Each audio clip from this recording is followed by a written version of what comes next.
Whoa, hi everyone. I can't see anyone. Oh my God, this is so different. I'm used to being on Zoom, but I think we're live. We're so excited to have all of you here with us. It's amazing. This is our book launch. Thank you for joining us. Yeah. Yeah, thank you to Haymarket and thank you to Harsha for writing our forward and for being with here today with us.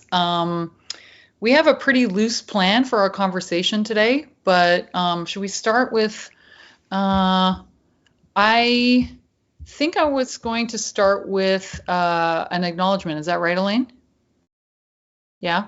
Shall I get started with that? Okay. All right. Well, first, hi, everyone. We want to hear from you. We can't see you, and so we'd love to hear from you if you want to put into the chat where you're joining us from. And if you want to share anything that brings you here today, because we're just at the very beginning from hearing from people. The book has just come out and we've had one launch in Toronto, but we're really just excited to hear from people what messages are resonating with you and what you're excited to learn about. Um, I also just want to start by talking about the fact that we're joining from all over, right? I'm in Montreal. We're actually in 3 different cities tonight. And I know everyone in watching is joining us from everywhere. And we want to just take a moment to acknowledge the legacies of colonization embedded in the technologies, the structures, the way of thinking, and also in particular in the problems we're going to be talking about tonight. The issues that we're going to be talking about facing migrant sex workers flow directly from white supremacist settler colonialism and are, which forces millions of people from the global south into unwanted migration and then into migration to the west where they're exposed to extreme exploitation, racism, and criminalization. So we wanted to just acknowledge the context as directly related, like our fight for migrant sex workers as directly related to the our fight against colonization and our solidarity with Indigenous people from anywhere we are joining on this call. And I think I'm gonna maybe pass it to you, Elaine, to both of you to introduce yourselves. Yes, I am Elene Lam. So I'm from Butterfly Asian and Migrant Sex Workers Support Network. So, and I think as Chanelle said, so as a migrant, so that we are always being told we need to be integrated in Canada, but we are being told not the real story, right? So like that they always like tell us we need to have the white supremacy in order to part of like Canadian. And I think this is very important as migrant to learn about the fight of Indigenous community, to acknowledge the land, acknowledge the colonialism is not, and it still continues, right? The genocide is not only in Canada, all over the world, like the colonialism, nationalism, so that how, I think this is important for us keep learning about the struggle and how to build the solidarity of different struggle. And so this is my honor to be here. So I'm in Toronto. So I think this is something I think we have the responsibility, to fight for the justice for not only migrant sex worker, but like how to see the connection with racial justice, Black community and particular Indigenous community because we are in this land. Yeah, thank you. And Harsha, you want to introduce yourself also? Yeah. Hi, everyone. My name is Harsha. I use she, her pronouns. I'm based in unceded Musqueam, Tsleil-Waututh, and Squamish territories, colonially known as Vancouver, and also want to affirm that Indigenous sovereignty and Indigenous laws are alive on the lands that I reside on. And similar to Elaine, I've spent a lot of time aspiring to be committed to migrant justice struggles that are deeply anti-colonial, that understand migrant justice not in the framework of immigrant rights or assimilation, but in the context of colonization and imperialism and all of the forces that force migration. Um, and also really thinking about anti-colonialism in an internationalist ethic and thinking about what it means today, especially for the people of Palestine and Lebanon, and to assert unconditional solidarity with the people of Palestine, including the Palestinian resistance. And congratulating both of you on this tremendous book. Thank you, Harsha. Um, why don't do we want to talk a little bit about the book? Or Elene, do you want to say a little bit more about how like we came to be writing the book? And then I can say a little bit about, more what it is. Yeah, I think I don't know whether is it my mic? Okay. Sorry of the tech issue. Okay. Is it okay now? Okay. Yes. Yeah, I think for me, I think this is really honor to have chance to work with Chanelle on this book. So this is more than like 25 years organizing of like sex worker, and I moved to Canada 11 years ago. So Star Butterfly is an Asian and migrant sex worker organization. It's very, very clear that we are like rooted on the community organizing, right? It's not service, and I think this book really gives the opportunity, have a lot of dialogue to talk about why we do different things, or like what is happening, because like sometimes we are keep fighting, right? So, but I think in this book it's very important and honor. So because this is also the document of like all the amazing migrant sex workers I have been working with, and they share their very powerful story, including the story how they are, being oppressed by the system, but also very important how they organize to resist and speak out. And I think that is something very, very important. And so what happened in Canada and US, so like in last few decades, anti-trafficking movement is coming back. Many people may know that like anti-trafficking movement has been like started from 100 years ago, like when there is like the anti-trafficking movement is used to against racialized people, to against indigenous people, and against migration. And like 2-3 decades with the anti-sex work group, with the politician, with the that they are organized to bring this agenda again, to cover, like the xenophobia, to cover the racism, to cover the sexism. And we see a lot of anti-trafficking funding, a lot of anti-trafficking work is organizing. And so it's very hard, particularly they frame the issue as human rights, they frame the issue is like women justice, they frame the issue is racial justice, that really make many people really believe that anti-human trafficking is something good. And what we found is a lot of people on the left, they are anti-prison, they are anti-policing, but they still think they are still involving on the anti-trafficking work. So that's why I think for us during our fights, we found this is a very important to how to uncover, to tell what actually happened behind the anti-trafficking industry, how it harmed the Asian migrant sex workers, not only on the operation level, but also like what is actually behind. So that's why with this project. So, and I think this is my honor to work with Chanelle on this. So I don't know whether you want to add more, Chanelle. Yeah. Yeah, I mean, it's my honor to work with you. Like, I'm just going to put that right back and be like, it has been an absolute honor to work with you, Elene. Such a powerhouse community organizer who has been able to organize workers who are hyper criminalized at the intersection of the criminalization of criminal law and the criminalization of immigration status. Which is just, I just have, as you know, I just have so much respect for how difficult it is to really build community in those spaces. So for myself, I've been organizing around racial justice and sex workers' rights for almost 25 years.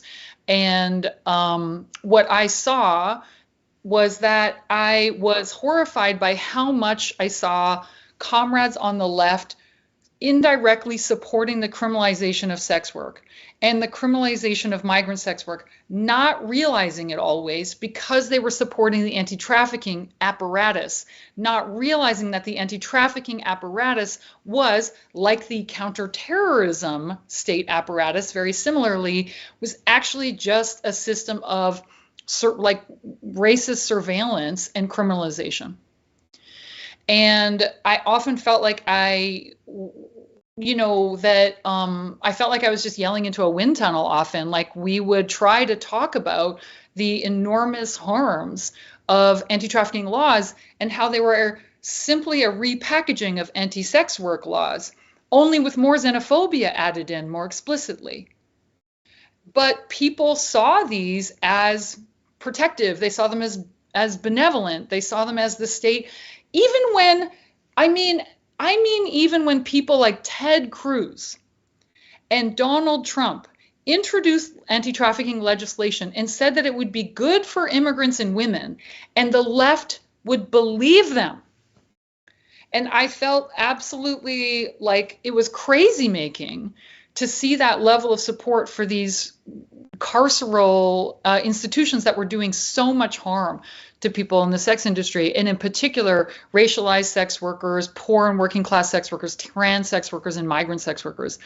And so the book for me really came out of those years of work and needing to, I felt desperately like needing to articulate, to expose what the criminalization of sex work increasingly looks like and how it's framed as protection, how it's framed as counter trafficking, and then to do that through the community, the politics, and the organizing of the people who are directly impacted by the anti-trafficking industry. And right in the target are migrants, racialized migrant sex workers. So that's some of like how the two of us started working together over a decade ago, and then leading to this book.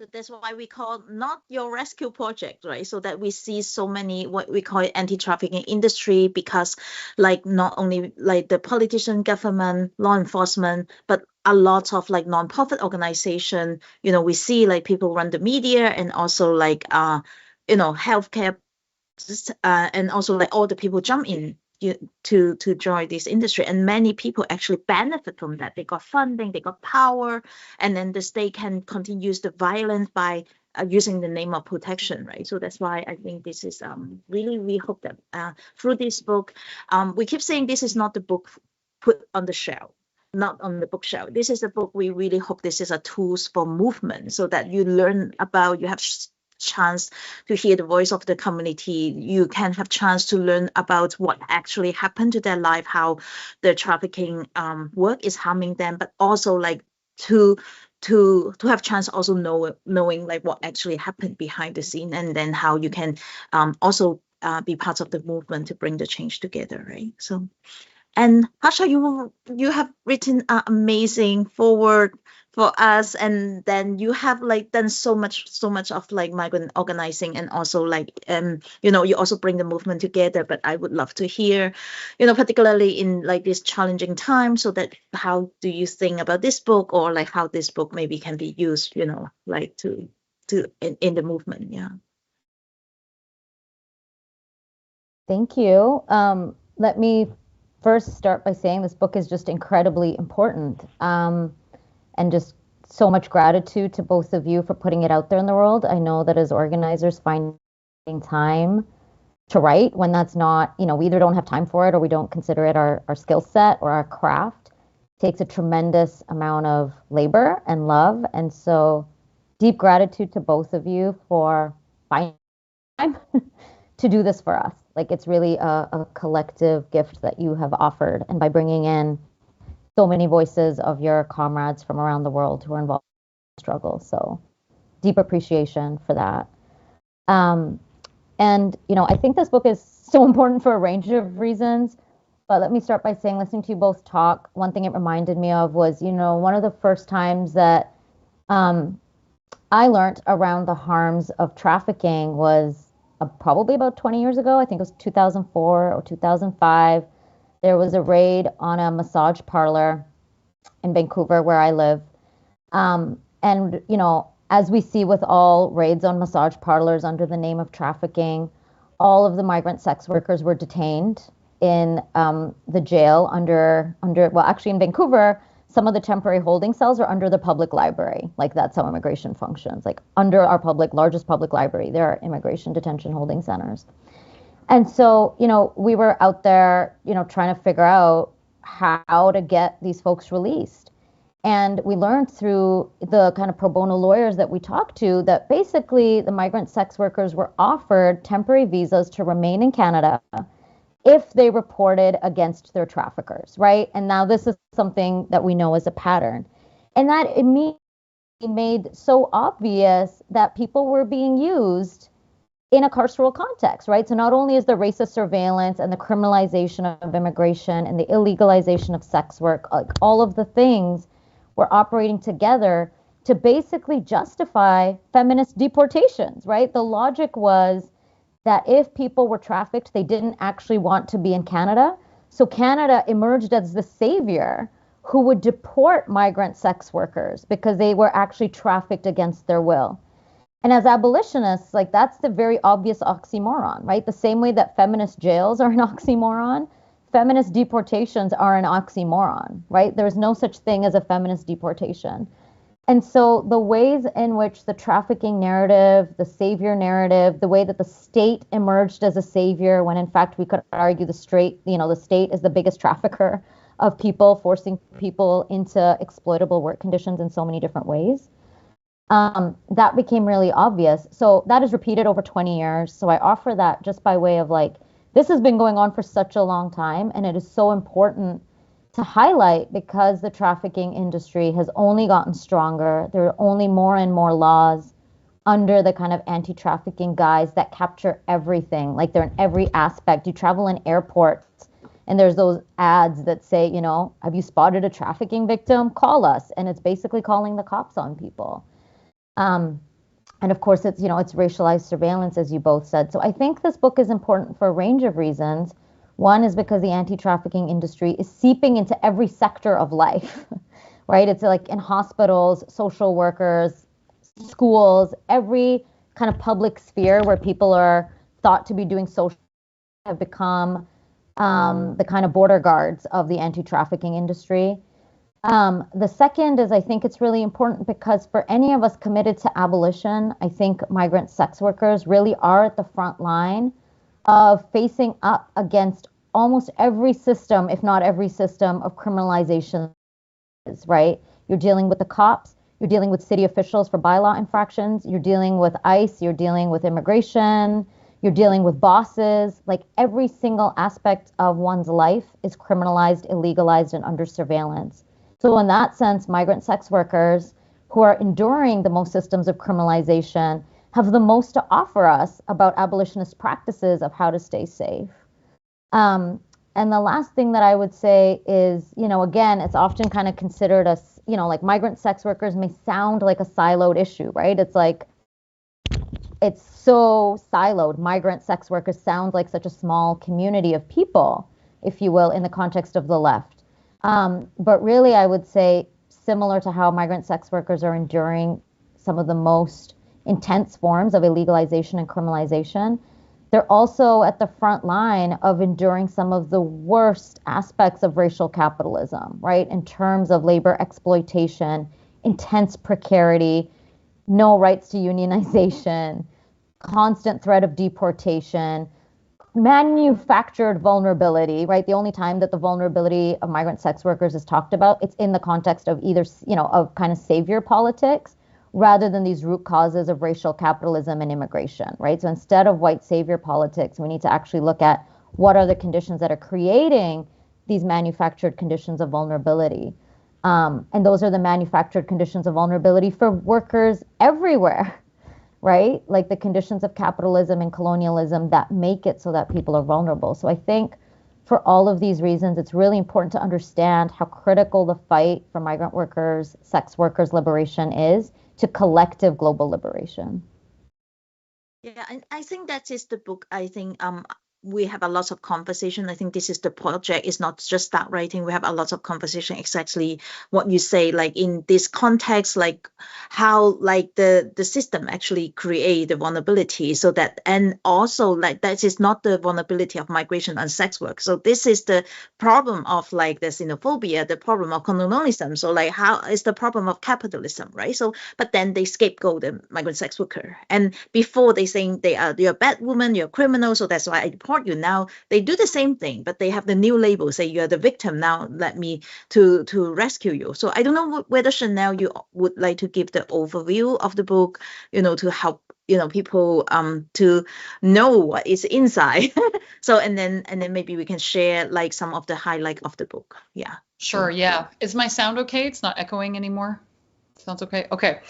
So, yeah, I mean, I feel like first I also just want to say so much of what informed our analysis has come out of your analysis, Harsha. Like our book really, we see it as really building on the work that you've done to look at global labor migration and the criminalization of labor migration. And also, I think so important to our understanding is what pushes people into unwanted migration and looking at the West's responsibility for that, the responsibility of Western states and corporations in creating the conditions that displace millions and millions of people. And so many of the people who we are thinking of when we write this are people who have had to move, who did not want to move, but had to move,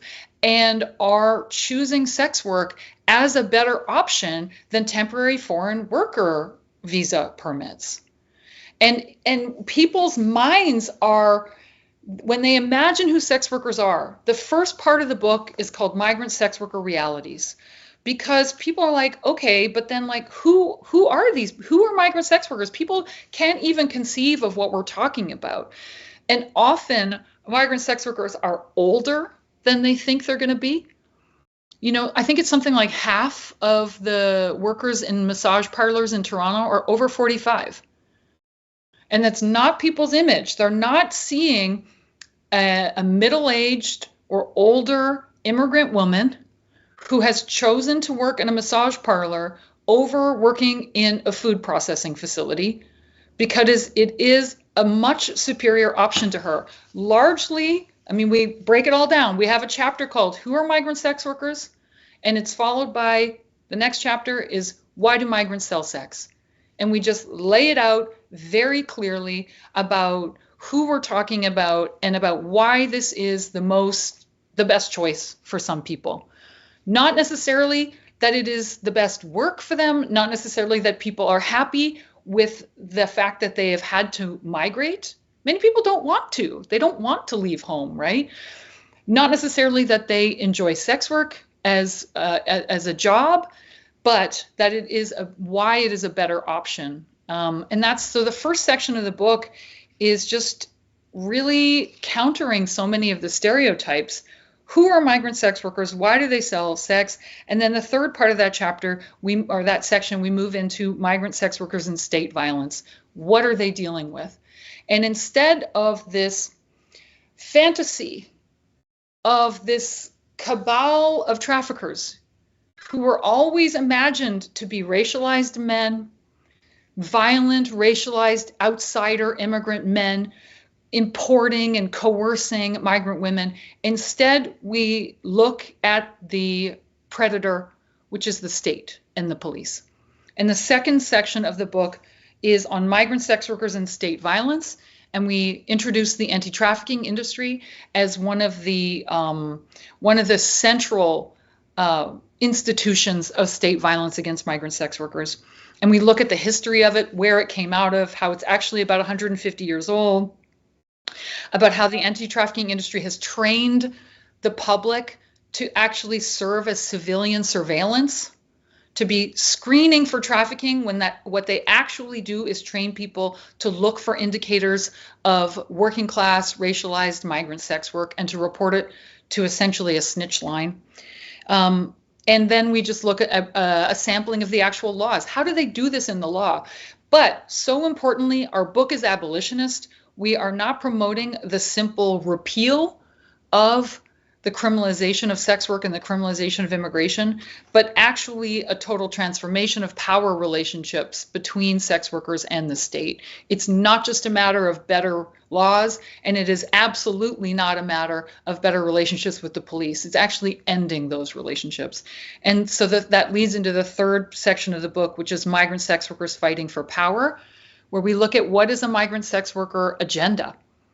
First, by looking at what's the history and the current relationship between the left and migrant sex workers, which is not very good, has not been good, and what would migrant sex worker justice look like. And we conclude with a vision of our solidarity, a cross movement solidarity in the fight for liberation that understands the critical role that migrant sex workers must play in abolitionist movements as the only community of people who actually understand deeply this form of carceral power, the anti-trafficking industry. But not only, that's not the only reason, but it is one core reason why we think that movements, abolitionist movements, cannot win without migrant sex workers, is because other communities don't really understand this sneaky, insidious form of carceral power. I'm going to pause there. Yeah, and I think that also like in the book we also have a lot of like story, as I said, like we really learn a lot from the worker, the complexity of people life, the complexity of reason of migrating, the diversity of the experience. So and like we have like the blue, for example, the international student, like with the very expensive like school fee. So then instead of like you know like working many hours you know in the restaurant, so that then how actually sex work actually help her you know to access better income, but then how the rate actually force her you know to work in a more vulnerable situation, and also like continues to have the threat of losing the immigration status, deportation, right? So we also have the worker like Sue you know came in is because like is want to get the you know feeling of liberation you know from their hometown compared with the hometown, but then how the sex work help her to access friendship, access different support system, but then how the anti-trafficking rate like actually destroy everything she has in Canada, but then the migration is not stopping, she still moved to different country you know. So and I think that the complexity of the experience, and I think I want to highlight and particularly the anti-trafficking movement, how much harm is caused, like instead of protection often is the surveillance at the workplace, is the arrest, detain, deportation, and people also put in prison, and particularly when they support each other, right? When sex work, massage work is a very important way for them to build a social network, to have access of income. And some of the workers also said that how they feel that they can help other people, you know, in their work. And as Chanelle said, like I'm challenging, you know, like the racial capital, you know, as migrant, you only can work in the low pay industry. So this is again is the other form of work and labor working condition you know they can change, and how they can negotiation. But all the anti-trafficking work is instead of giving them more power, more resources, and make the criminalization, it's already the criminalization, they work in the criminalization context, but they still navigate. But then anti-trafficking movement actually bring everything together, right? So for example the raid in Ottawa, so because of the anti-trafficking initiative, they don't only have police come in, they have by law enforcement come in, they have the CBSA come together to carry out the investigation, so that they will ask people, you know, are you being trafficked? If someone help you, even answering the phone, that the person is being identified as trafficker, they have the criminal investigation. So if you don't, they cannot get this information, they will ask you, can you give me your passport? So that like to see what is the immigration status, then they will have the immigration investigation against you. And even you have like the permanent residence, so that they will have the bylaw enforcement come in, that to use the bylaw against you. And particularly what we see, the anti-trafficking organization that have very strong anti-sex work agenda, but because they say I'm anti-human trafficking, they are very successfully to lobby to support the criminalization of sex work, to have stronger migrant control. So like for example in Toronto, in Canada, so like the immigration law is explicitly prohibited people work in sex industry, right? And also the bylaw, we see a lot of campaign shut down the Asian massage parlor even after the Atlanta shooting, you know, like the Asian woman being murdered in massage parlor. The people do not see how policing actually, and how the hate, you know, and the discrimination is causing, and white supremacy causing the violence, instead of like calling for shutting down of the Asian massage parlor, take away the livelihood, right? So, and I think this is something have been happening, and we do not see it in mainstream media. So mainstream media, we say, okay, the anti-trafficking rate, so like 20 people being arrested and the rescue, like before is like 800 like sex worker, and then where is that 800 people, right? So that what is the real reality? Actually, people get arrested, detained, and deported instead of like helping, like giving more power. So that's why this book, we really want to show what actually happened to the people experience, but also a lot of organizing to resist that, right? So, and one of the example is the city of Toronto and Newmarket is trying to shut down all the massage parlor. That how like 300 workers in Toronto organized to attend to city hall meeting to be visible. Even that, then the voice get dismissed, right? So, but then through that is mobilized a lot of allies willing to come in to fight. And also in Newmarket, they impose the bylaw. If you want to work in massage parlor, that you need to get the credential from university. Canadian institution is very, very like clear is the systematic racism put on the policy, and in the name of protection, right? In the name of against human trafficking, despite they also admit that the purpose is like eliminate sex work, and then how the workers organize to resist that and how to fight back, and but in the dialogue it's very clear, like one of the city councillor even said that okay, it's okay if you don't work in massage parlor, despite the worker keep attending the meeting, say I am 60 years old, I know what I'm doing, working massage parlor is better. They just don't listen and say it's okay if you don't work in massage parlor, you can work in a senior home to serve our people, right? Despite they're also the resident there and how they're being treated as the other. And then so like impose like all this harmful policy, and how racism play out. The Asian woman is identified as ignorant and identified as, you do not speak English, that's why you cannot consent. And then they can impose like the victim narrative on you, and they can impose the state violence on you by like framing you as the victim, right? So, and I think and I think this is a very important, that also looking at how powerful is the worker despite what all the challenge they are facing, and how to organize themselves, but also having a lot of allies are coming together to fight with them. Yeah.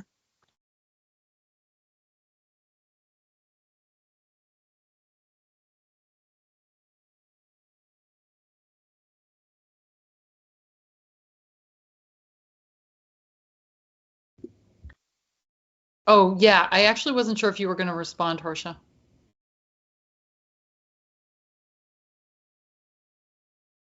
No, I'm listening in awe. Okay, okay.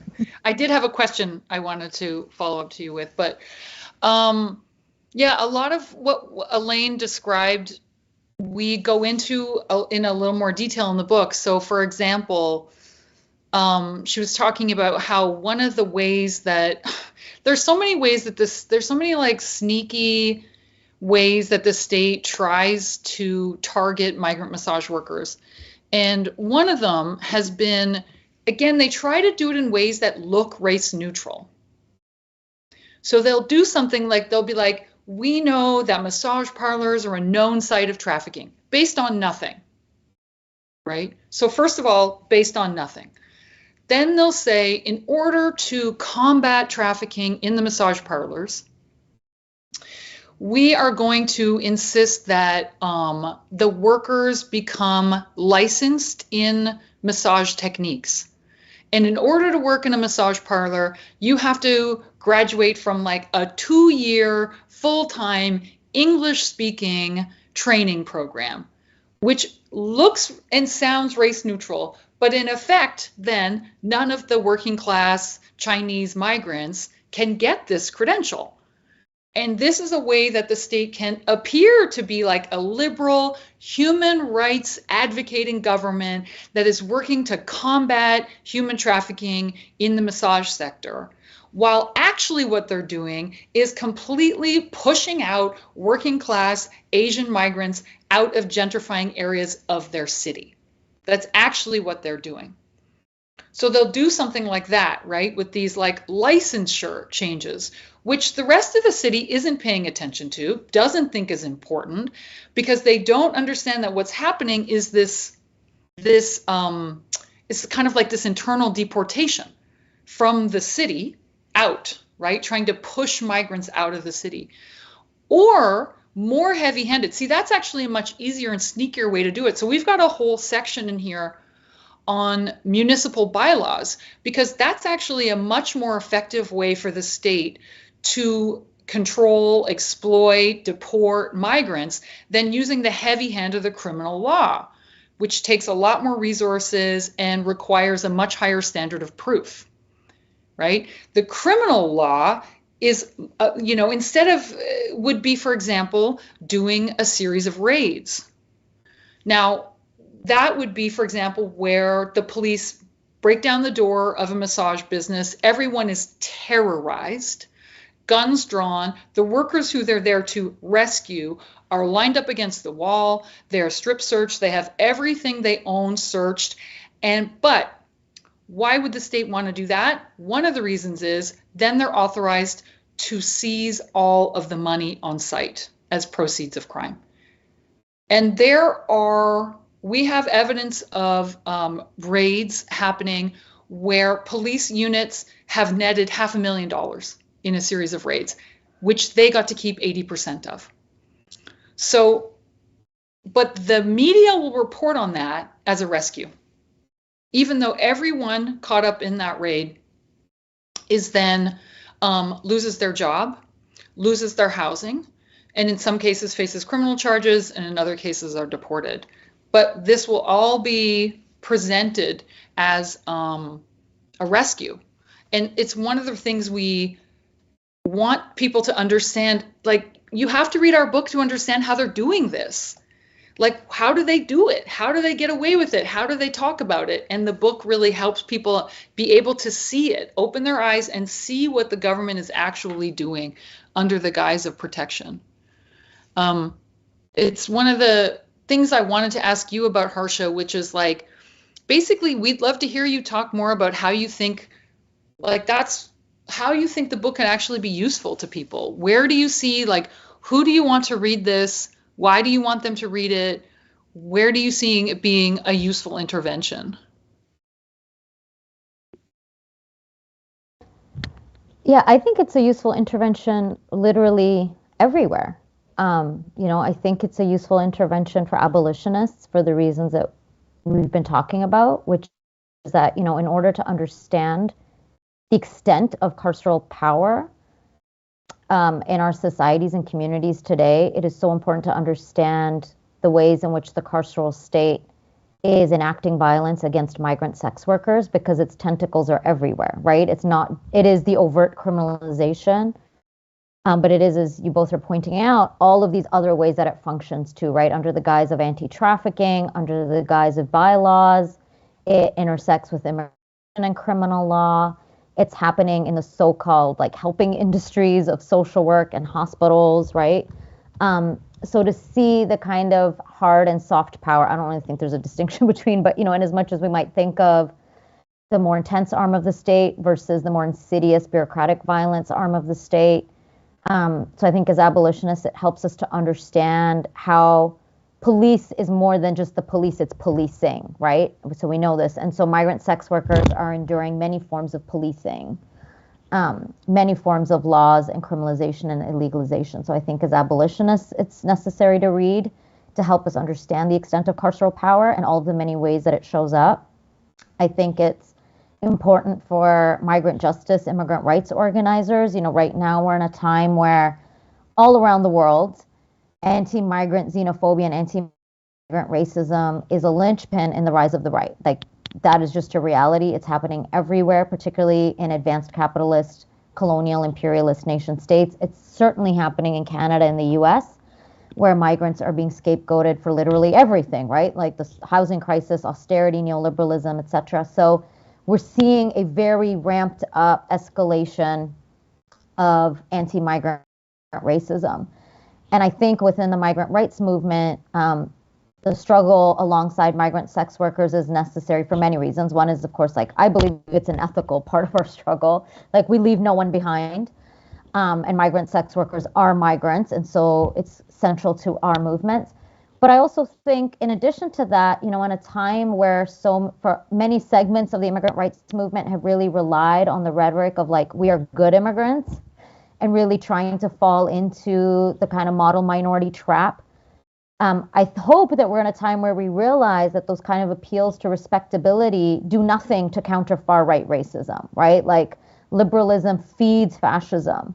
And so migrant sex workers and other criminalized communities who are migrants, particularly those who are criminalized, Black folks, Black migrants, Indigenous migrants, working class and poor migrants, and sex workers, all of whom are in various ways criminalized as migrants, I think really offer us a different vision of what migrant justice looks like that really centers the experience of criminalized people in order to advance the struggle, right? That helps us to see that immigrant rights rhetoric that is based in model minority rhetoric doesn't liberate anybody. And in fact, it actually helps feed the fascism of the right, right? Because once you start to say immigrants are just worth their labor, or how well we perform in the economy, or how, our proximity to whiteness or our proximity to racial capitalism, that's a failing agenda for liberation.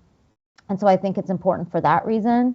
I also think that, in order to understand what's happening with capitalism globally, migrant sex workers really illuminate the ways in which people are, oftentimes I think in the left where, and this happens both with migration and with sex work, and this is why migrant sex workers articulations is so important. We fall into these dead-end debates about like forced versus choice, in my view, right? Where forced is like the victimhood and that really, that narrative of like forced migration or forced sex work, etc. And on the other hand, we have kind of narratives of choice, right? Where people like an immense amount of choice and agency. And I think, we know this in many struggles that it's not really about force or choice. We're living under a multitude of forces that constrain choice, and people have agency within that. Like that's the reality of racial capitalism. Capitalism makes no one happy, right? So happiness is not the measure. And also within extreme deprivation, people have agency. People are not solely like victims to be rescued.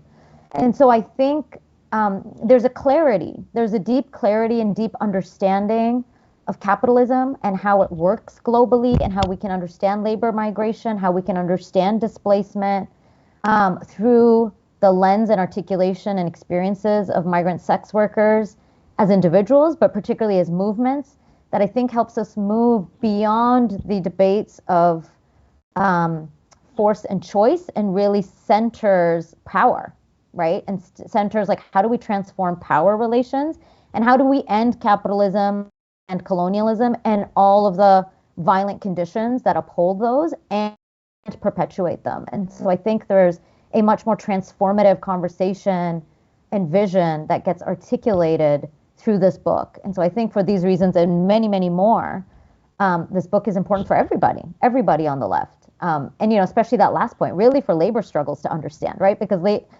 as people who are organizing around the nexus of class, we understand that we fight for workers' power, not because we think workers are happy in the jobs they're working in, right? But I think sex workers have to endure that kind of moralizing more than any other workers. We know this, right? Like sex workers always have to kind of prove, and migrant sex workers especially have to kind of prove a kind of happiness in work. And like it's not how we talk about capitalism.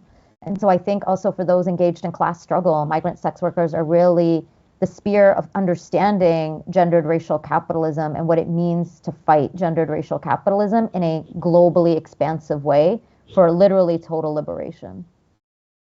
Yeah, and I think that what you talk about, the real life, the people have the complexity, like they're facing the oppression, but also like showing the agency, the how centering, building the power. I think this is so important. And as you say, particularly now, like all the xenophobia, racism, and also like many, many harmful anti-trafficking policy. But now it's like the immigration policy actually is like over 2 million people will become undocumented, so that some people may or engage in sex work or work underground. And then what we see, the anti-trafficking narrative now is also expanding, to the labor exploitation, right? So I think we need to call out, like, for example, Canadian Center to and Human Trafficking, that they say they are the one of the kind concerned about labor trafficking. But actually, many labor organizations have been organizing and working to stop any kind of oppression, exploitation in the workplace, right? But they just dismiss that because a new narrative is allowed them to bring in CBSA, bring in law enforcement, and then the Ministry of Labor, also can become part of the state power actually to arrest, to raid the people and deport the people, right? So, and I think that is like particular in this time. I think this is very important, that how we see that is the strategy, how the state keep using different narrative. Like one is like scapegoat, or the social problem they cannot handle, housing. Wait, like for example in Toronto, like 40% of the condo is empty. It's not the migrant created housing crisis. Now they blame them. The health issue is like how the health policy, and particularly now is like going to have like more privatization, is causing a lot of issue. But then now they blame the migrant, right? So that they use it already, like say you're bad to the Canada. What we see is in the history is always happened like this. But some of the people, they may not buy this narrative, and then they will bring in, I want to support and help this vulnerable worker, right? So that they can use the trafficking narrative to do this rescue, but at the end is impose the state power to arrest and deport the people. And I think like having the analysis like what you say, really see what has been happened, and also like centering the power, that how we respond, right? I also see there are some questions on the chat. I don't know whether some of you would like to respond. And I think what we share the experience of organizing migrant sex worker, and particularly many people find many sex worker in the movement is silence, or like we cannot hear the voice, right? But I think it's because the way we organize is having certain way is exclude a lot of like sex worker, particular marginals, racialized migrant, to speak out, right? So that I think the book also like telling like how Butterfly do the organizing. So instead of like top down, people need to come up, but try to start from their own experience, and then how to value their own experience, and seeing all the small resistance is powerful resistant, and using different creative way to make the voices being heard, and how to build that collective power, right? So sometimes we feel discouraged, when I try to organize some meeting, no one show up, but there is a lot of barriers, like particular system barrier, and a lot of risk for people to coming out, right? So, and I think this is a very important how we continues, to develop different strategies, to bring people together. And one of the challenges, like the victim voices, that like how they really see anti-trafficking movement, or like the work, particularly now a lot of funding is helping them, is that is like they really do the good work for some people experience, right? So that's, I think we also want to acknowledge, people experience different kind of violence. But why anti-human trafficking is so powerful, because when we use the term human trafficking, you don't know what they are talking about. Are you talking about workplace exploitation, the boss don't pay the money, and or you talk about like the boyfriend intimate partner like relationship, or you talk about youth sex work, or you talk about migrant sex worker. But because by making it messy, they are very powerful, that to use it to take the advantage. And some of the people have different experience. Now is framing as human trafficking. We see like there is so much funding, you can get housing immediately. That is important support. But the individual benefit from the human trafficking work, and particularly now some activists is involving, I see the question, some people involving this work or forced to work with law enforcement, is it still abolitionist? But the individual support will strengthen the systematic violence, right? The anti-trafficking work is so successful because they really like create, some people can benefit from that. and some of the violence experience being acknowledged, people can get the actual support. But when we see whole picture, the trafficking narrative is just the number of human trafficking victims is used to strengthen, to support the rate of law enforcement. Like, for example, Ontario, when they say no housing, no money for housing, no money for education, 300 million for anti-human trafficking. The hotline run by Canadian Center to End Human Trafficking is $14 million to give that to run the but it's not the service. Like the public safety give the money for collecting data, and they do the campaign, as you say, poster everywhere is increase the more panic against sex work, like to create a like to bring in more surveillance instead of helping. But there is some actual helping work, but then all the anti-trafficking work actually is like make it like to support like the systematic violence, right? So like, yeah, I'm so angry, so that's why like it's like my message is a little bit messy, you know, like all this money, you know, and we need to acknowledge people really have get some support. But then, so that's why many violence against women organization is very more they shape the experience. People homeless, people do sex work, or the people experience violence as human trafficking, because then they can support them to access the resources they really need. And the shift of all this funding, and then actually make the anti-trafficking industry become more and more powerful. We see the truck driver, the business, everyone come in. So that's why I think it's very difficult, but I think this is the purpose for the book. We really want to dismantle human trafficking movement. Don't use this language anymore, because this language actually behind is support like the state to have more powerful, harmful policy, criminalization, increase the policing, instead of like we can name, you know, the people actual experience that what kind of support people need, and also like to have the intervention, like to really address the root cause, right? Like that the capitalism, the racism that is causing all the issue people face. Yeah, and I agree. I don't think trafficking is a term that we should use, but if I can be flippant for a moment, like I think it's so important to understand for all of us, like that, you know, when both of you were saying, you know, when people think about who's a so-called trafficked victim, right? No one can actually identify it. It's just a series of stereotypes and tropes in our mind.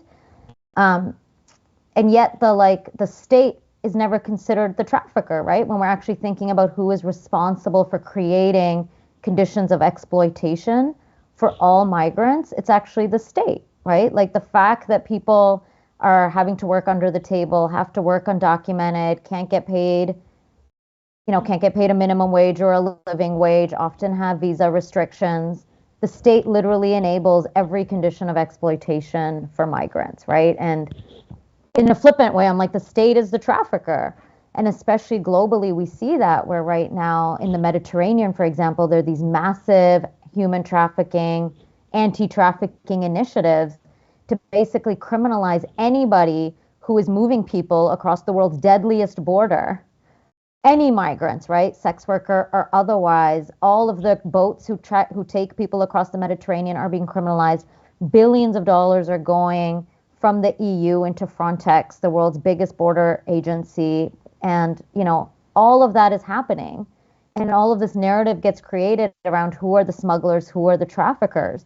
And no point is EU policy considered responsible and the largest purveyor of trafficking violence, right? Like they're the ones responsible for people's deaths at the border.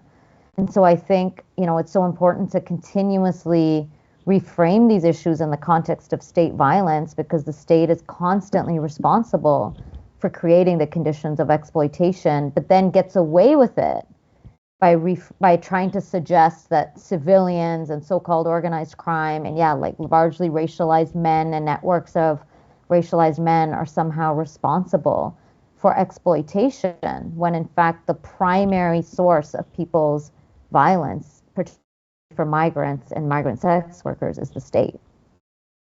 Yeah, and I think that's a very apt metaphor, and we make that comparison in the book. Like, not only does the state create the condition for forced movement, exploited labor, but more directly, remember, a police officer can walk into a massage business and at gunpoint force a woman to turn over all her money, strip, and then put her in a cage and keep her passport.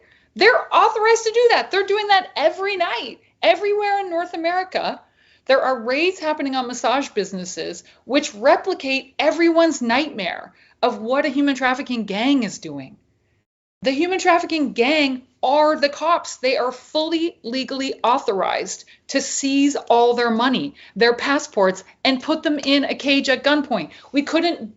You couldn't make a more direct comparison. And in fact, that might be what the stereotype of the human trafficker is based on.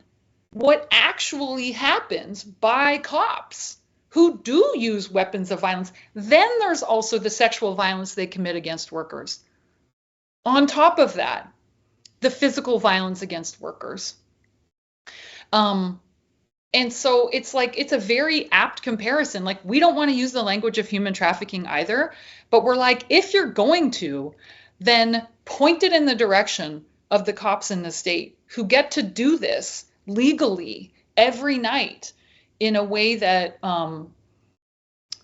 already is the nightmare that people imagine a human trafficking gang are.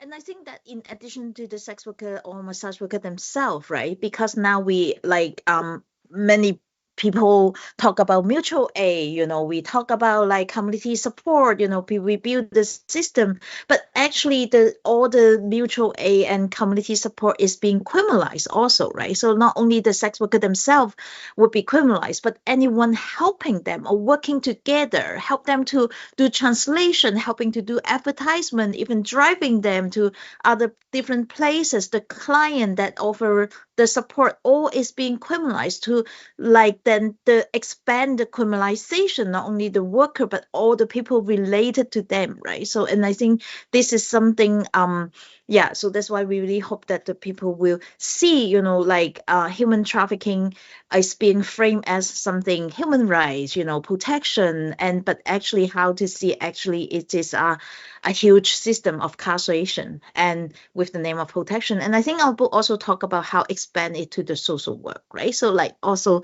the social work is we know that like with the critical lens that people involving that they are also the part of carceral system and part of the state control, and more people that they feel that okay, this is good thing I need to do, and so that's why we also like calling for like knowing involving this kind of work actually you are supporting the carceral system, and so often the social work or social service organization is the pipeline for arrest, detain, and deportation. So like because like you help them, support, get the legal support by that you outing them, and and then you introduce and connect them to the criminal system, then they have like all this negative consequence coming up, like right.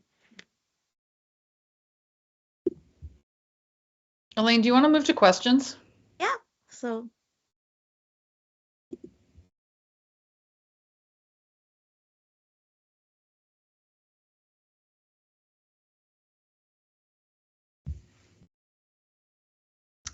Okay, do you want to have a look if there's any you want to start with? The first one is academics and law enforcement take up so much space in trafficking discussions. How do you suggest we amplify the voices of sex workers so they can speak for their own needs and issues? I think we want to talk about our book launch in Toronto, right? So this is one of the amazing panel with 10 years organizing. Actually, we have like 10 massage workers and sex workers speaking out, right? So, and I think that is many workers willing to speak out, but like what is the condition we can create that we have more opportunity to listen to their voices, right? So, and I think this really one of the thing is like, for example, in the constitution challenge of the anti-sex work law, so even the judge say that like the sex worker community, the voices is no weight, and then they take on all the law enforcement, submission and then thinking as the facts, right? So that's why it's very important. Use your power, use your resources to create a space to amplify the voices, because so often the worker go to many places. Like, for example, we have 300 people like pack the city hall to say, I'm not traffic victim, don't shut down my business, but their voice is not even being recorded in city as the voices, or like they are being dismissed because they are the run group of sex worker organization voices in, so that's why having different people having your own position, your network, to create a space, inviting the migrant sex worker to your event, that you can hear the voice directly, is very, very important. So that's why in this book we also have like a lot of like story that like hope that there is the space to help the voice being heard, right?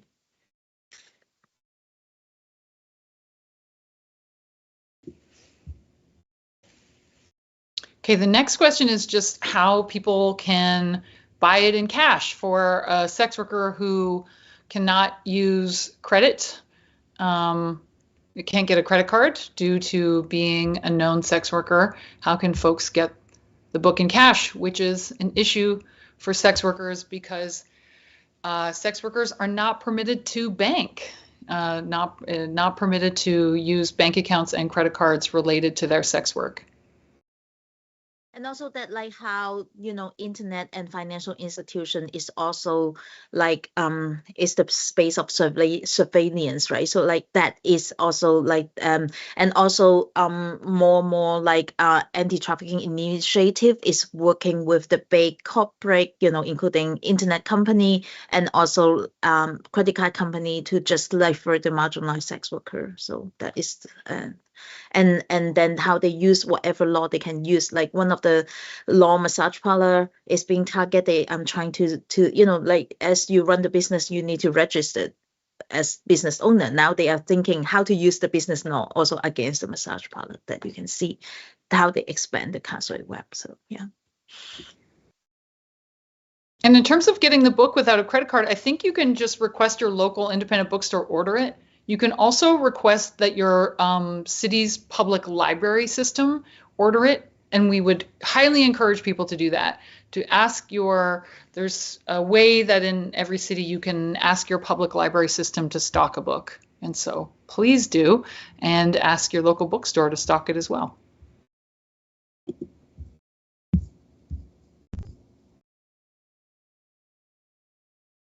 Okay, the next question is, what would you say are some of the non-reformist reforms that can fight for sex workers' rights and liberation?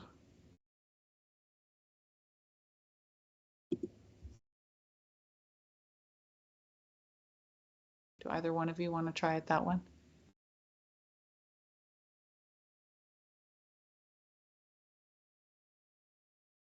I think some of the stuff specific around migrant sex workers that we've been talking about are things like, everything possible to limit the power of the state around criminalization, surveillance, and illegalization. So that could look like many things depending on where people are at.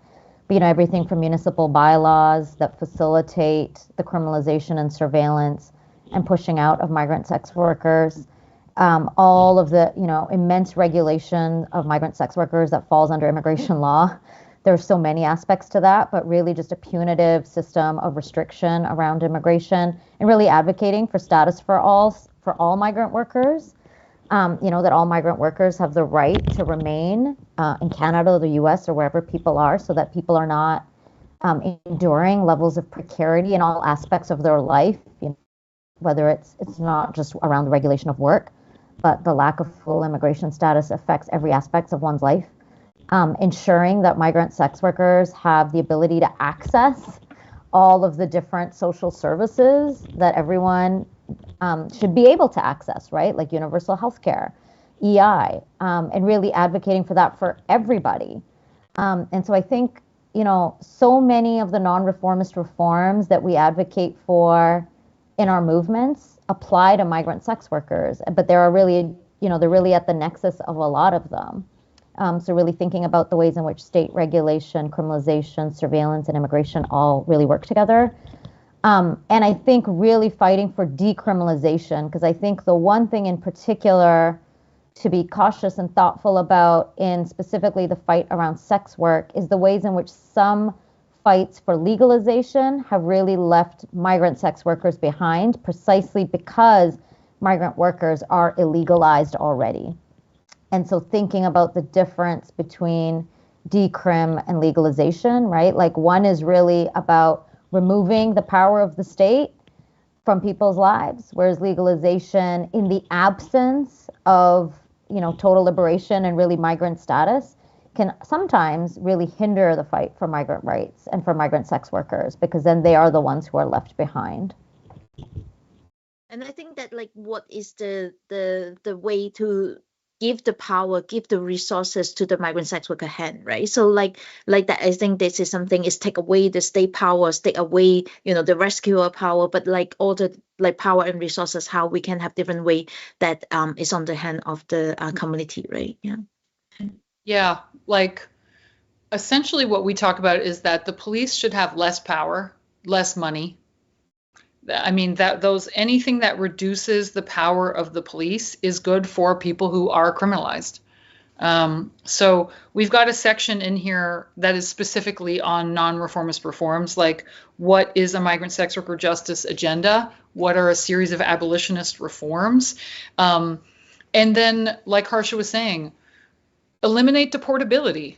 No worker can be safe where they can be deported at the drop of a hat at the decision of the state. So status for all and campaigns to reduce police budgets. So legalization is definitely not it. Decriminalization is. Legalization of the sex industry always produces an illegal sex worker. And that is always going to be migrant sex workers. I mean, I don't know about always, but in our current conditions, any legalization regime is definitely not going to work for migrant sex workers. So, and can actually increase, and often does increase, their criminalization, because it then creates a whole rationale, special enforcement units that are all designed to actually just crack down on the illegal sex work, which will be migrants. Yeah.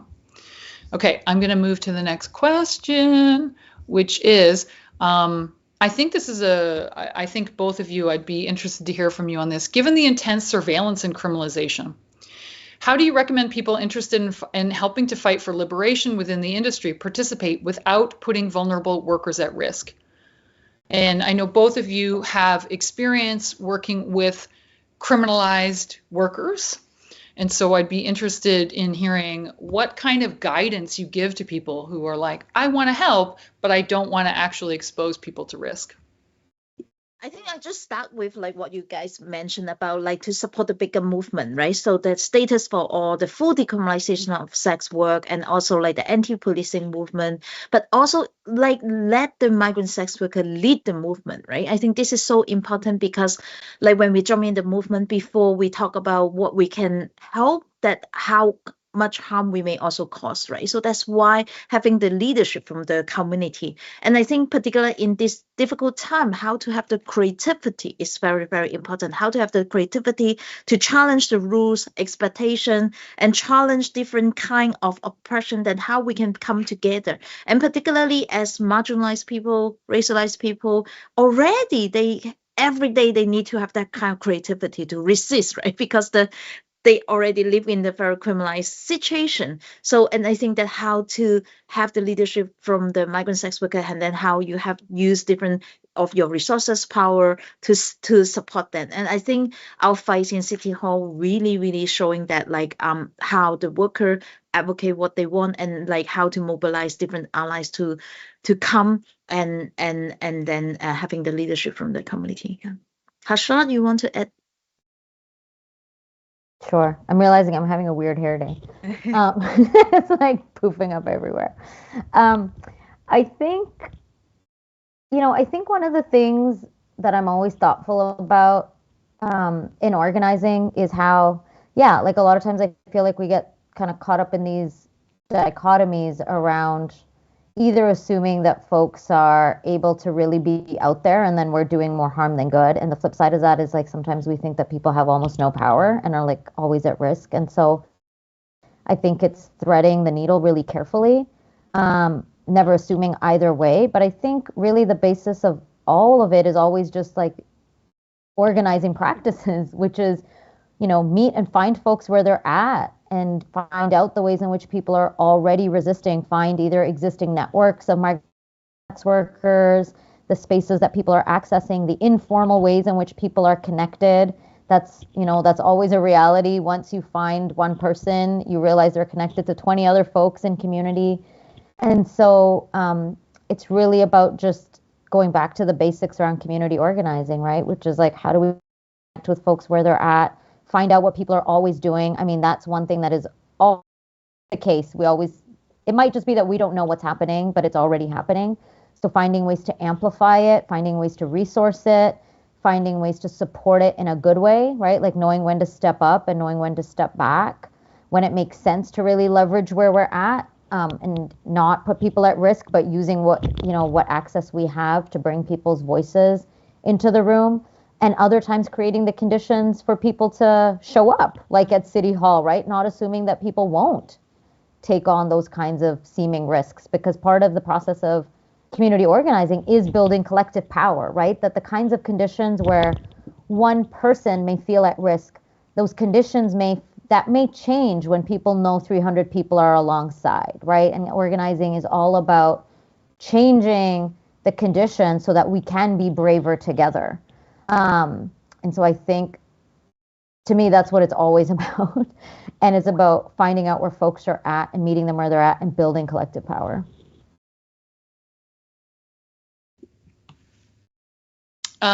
Amazing. Thank you both. Let's just see what other questions we can.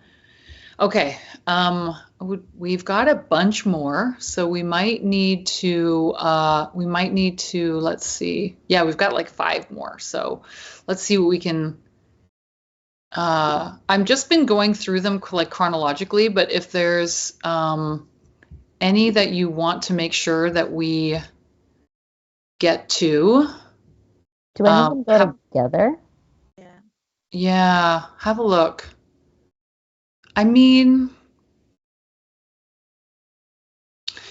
I feel like actually this one, like what's a good response to the SWERF argument that sex work only empowers those of us who are, quote, already privileged, and that promoting sex work, aka decrim, inherently harms colonized women or global South, which feels like it is akin to the last question that came in around transnational feminist perspectives of Indigenous and migrant-led groups like Affirm, who are critical of the abolitionist approach and see trafficking as part of U.S. imperialism, which we discuss specifically in the book as well, actually.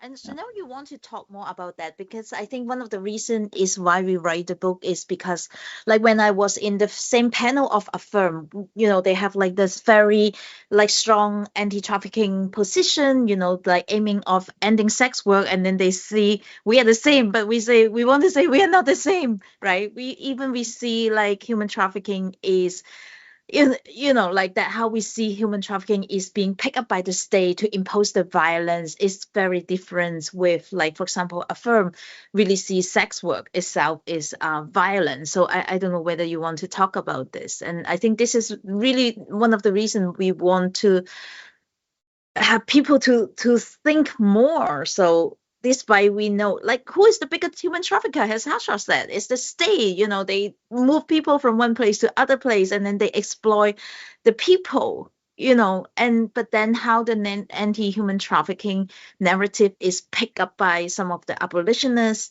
They see this is the imperialism, they see it is the violence, but then how they actually is reinforce the human trafficking agenda to reinforce like the criminalization of sex work, policing of sex work. So I don't know whether you want to talk more about that. Yeah. I mean, I feel like you have addressed it. And one of the things we do talk, we do talk in the book about the whorephobia and classism and other issues that we think really shape the response to sex work. I think there's a few things. I mean, I think Elene and I didn't feel like we could really go into as much detail as we wanted to about why communities of color adopt the anti-human trafficking framework. We had a larger section about that we cut down. But this might be a place to like expand a little bit on that, Elene. And actually, I'm forgetting the second thing I was going to say. I want to just give you the chance to talk a little bit more about that because we did have to kind of cut that down for the book. Yeah, I think that is good reflection on what means abolitionist, right? So what mean abolitionist? Whether we really believe in the people power, how we see the state power, right? So when we say prison is not the solution, why we see police is not the solution, why we see control the sexuality is not abolition. But when go to sex work, suddenly that you want more policing, you want like the state to intervene to support the anti-trafficking movement, and why you want to end sex work when you really believe in people liberation, right? So that's, I think this is the huge challenge for me when when we like speak in the same place and people keep thinking that because both of us is supporting the migrant or like using the anti-racism lens to talk about the experience of the worker, and many people think it's the same, but for me it's the huge difference because we do not want the state to intervene in our life, right? We do not want the state to control the sexuality of people. We do not want the state to increase more power of policing, and how the moral panic that we do not want that. But then when adopt the anti-trafficking narrative, actually you are supporting more state power, you are supporting more rescue. That is do not helpful. And as you say, like that, how even anti-Asian racism movement, when the Atlanta shooting, the Asian migrant sex worker being murdered, and the anti-Asian group, when they do organizing, is again, even they organize the rally in City Hall, they exclude the migrant sex worker, right? They even do not include them. That, as you say, how homophobia like play out, and then like how the fetishism, like that is being used, not supporting sex worker is being used against sex worker. Even the name say is I'm advocate for their rights, right? Yeah. Yeah, and one of the things we talk about in the book is that a migrant workers' rights agenda does not depend on liking the work. Like that doesn't even make any sense for any other industry. It's only whorephobia that has people think that labor organizing in an exploited labor sector must come from people who love their jobs and who find them empowering, which is bizarre. Nobody would say that. Farm workers don't organize because they like their job. Amazon workers are not organizing because they think their job is empowering. They organize to change the conditions of their labor. And I think one of the things I find really frustrating with the support of the anti-trafficking industry is how anti-worker it is. How there's not a recognition that migrant sex worker organizing is worker organizing, and that actually it's no one else's business to do anything except workers, support workers who are trying to create fair and safe conditions in their own industry. That's it. That's our job. Like I'm not giving any kind of advice to what Amazon workers or agricultural workers should do, or what they should think, or what they should want. My job is to support their fight for better working conditions, including their fight for things like immigration status. And if you don't support the repeal of the deportability of migrant sex workers, I I can't see how that is anything other, like I can't see how that's anything other than hostile to migrant sex workers. Like, if you care about the safety and justice and liberation of migrant sex workers, then you must support their full decriminalization through the decriminalization of their work and the decriminalization of their migration. Okay, should we move on to the next one? Do you want to add anything to that, Harsha? I was just going to say, I think something that I'd said earlier, and this is precisely why I think this book is so important, which is that, I think as we know, so many of these conversations are often these kind of debates around choice and forced migration and work. And I think the things that you two highlighted is precisely why I think this book is so important. It takes questions of imperialism and colonialism and capitalism very seriously in ways that have, in certain segments of sex worker organizing have not been taken seriously. And also takes very seriously the questions of like, yeah, this is about the conditions of people's lives. This is about the structural conditions of people's lives. And this is what the book is about, right? It's really looking at the larger structural conditions that shape people's agency and or constraint within it, including imperialism, including capitalism. And so I think what this book offers is something wildly different than what we often see in debates around migrant sex work. And that's why I think it's important, because it really deals so seriously with imperialism without casting it aside. And looking at the ways in which imperialism is undeniably a force in people's reality for migration and displacement and work, and also challenging us to think in ways that are, that are not increasing state violence in people's lives. And I want to add, like, because we hear like more and more organizations say, I support the decriminalization of sex worker.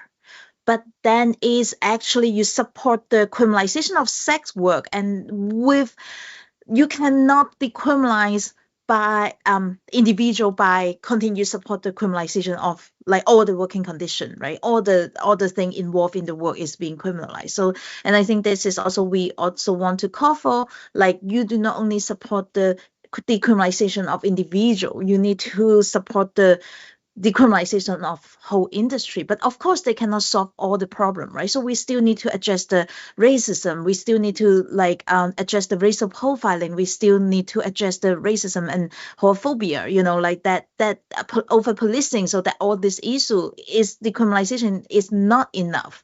But then doesn't mean that like because I think now we have more and more people feel confused, and then like more and more people that like feel, okay, I support the decriminalization of sex work is already abolitionist. But if you still support the criminalization of this like sex industry, so that actually you are not really give the power of the worker, because no one get power when they still working in the criminalized environment. And so often at the end they are also being targeted as identified trafficker. They like even we see a lot of images, the racialized man as a trafficker, but actually a lot of our community member also being arrested as trafficker when they help other people, right? So that is something really hope more people, if you really support the sex worker rights, that we need you to help to have the full decriminalization of sex work. Yeah. Okay, I feel like I have time for like one more question. How do you guys feel about that? Do you want to take one last one? Okay, so the last question I'm going to go to, and we're not going to be able to get to all of them, but this is, how do we respectfully engage with trafficking survivors who adopt an anti-sex work rhetoric, possibly as a trauma response? I want to show compassion for their experience while also calling them in. And I want to start with you, Elene. I'm so sorry. I just put the donation link on the check. I missed your question. Sorry. That's okay. That's great. John, if you could take that and put that into the chat, and then I will repeat the question, which is, how do we respectfully engage with trafficking survivors who adopt anti-sex work rhetoric, possibly as a trauma response? I want to show compassion for their experience while also calling them in. I think what we have been doing in last few years, we also work with a lot of violence against women organization, right? So like we really want to acknowledge the individual experience of like violence, right? We don't want to dismiss that. But what we see, the trafficking industry now support the individual as a whole actually is causing more harm.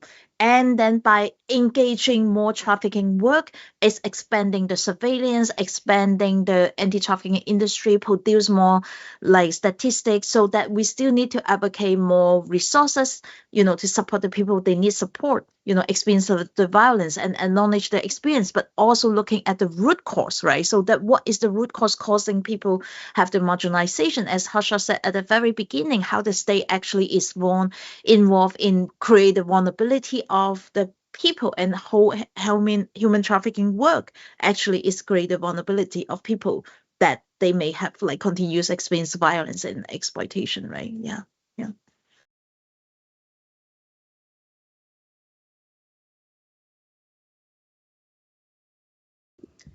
It feels similar to me to the way that I support survivors of any form of violence who want to, who blame anything but the abuser, who and or who want to use the criminal legal system.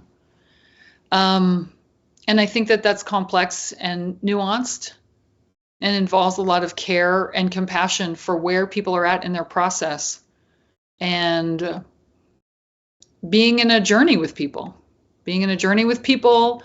as they, like myself, as a survivor and an abolitionist myself, work through the process of making sense of their experiences of violence and understanding what would have prevented them and understanding what would actually provide them with healing and what justice could look like.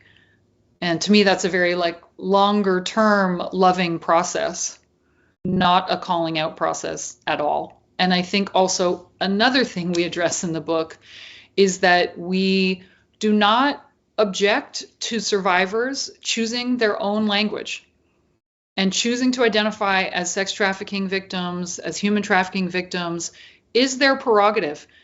And the reason that's important is because that is how people can access resources, and it can significantly reduce the stigma that they're going to face and discrimination. And our objection is not with survivors, because survivors did not build this system. They did not build it. They do not maintain it. They are not responsible for the carceral harms that happen in the name of combating human trafficking. And our fight is not with them, to be clear. That's not our enemy. And we want to make sure that everyone else understands that too. Those are not our enemies. Survivors use all kinds of language to explain and understand their own experience and to find community and to find safety. And we're not about to take that from people. It really can be a way that people access safety, literally be able to do things like hold on to their own homes and their own children through the framework of a trafficking survivor. So that's up to people to make a decision for themselves. And I think what we want to is really create a condition that people don't need to force to identify of certain identity in order to access, right? So that is also what we want to do. And that's why I think abolitionist is really, really important. I learned a lot is not only talk about the dismantle, human trafficking movement and abolish, the prison system, but also the building, right? What is the transformative justice look like, so that how the people can feel the sense of justice, and I think that is also something we still need to continue to work, but then with, only because now the society is shifting in the way, and also the people only think about only solution is go to police, only solution is adopting the trafficking narrative to reflect that experience, so that how we can have different way to create, then the people can have more possibility and to assess the justice, as Chanelle said. So we really want to see the system, what's the problem of the system, so that how we can create a different system, right? Yeah, just echoing what you both said. Go ahead. No, just that a survivor-centered strategy means that we understand why people may use different language, may need to, either because they feel that way or because of the conditions around them require them to respond in a certain way, and that holding survivors at the center is key to any transformative justice process, and that part of dismantling this is precisely to change the conditions that informs how people are often forced to respond, right? So that people don't feel like that in order to access any sense of justice, this is the only system that they have to rely on, and that holding both of those together is really important. But absolutely, survivor-centered strategies as an anti-violence worker is, for me, it's always central, and it's never punching down, right? And really working with people to build trust and conversation, figuring out what it is, right? Like, what are the reasons that people are saying or feeling the things that they're saying or feeling? So I think we are coming to the end. So we would like to have you guys continue not only buying the book but also like support like Butterfly Asian and Migrant Sex Worker like in Canada and Red Canary Song in US and MPOS Seattle. So they are also doing like a lot of like organizing of migrant sex worker work. But I think as we said at the beginning, like support the status quo campaign, and particularly now with the very difficult time, like many harmful uh like immigration policy, and support the full decriminalization of sex work, and how to build a movement, right? So not only be the allies, but how to include the migrant sex worker in your movement, how to like keep educate each other, learning from each other, and fighting with each other. So, and I think this is something. And then like feel free to connect with us. And so I don't know whether Harsha and Chanelle have any message for as the closing. I was just chuckling because you said and fighting with each other. I know what you meant.